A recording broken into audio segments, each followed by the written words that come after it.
சுமக்கும் பனிமலையில் வாழும் அந்த பார்வதியின் இளைய புதல்வன்.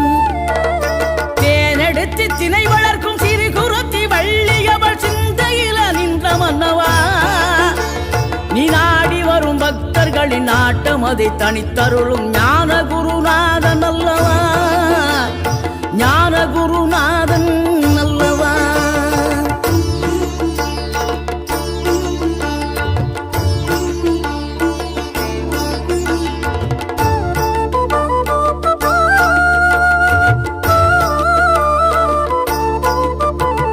நினைக்கின்ற பொழுதெல்லாம் நிகரில்லா பக்திரவன் கொடுக்கின்ற சக்தி வேலும்.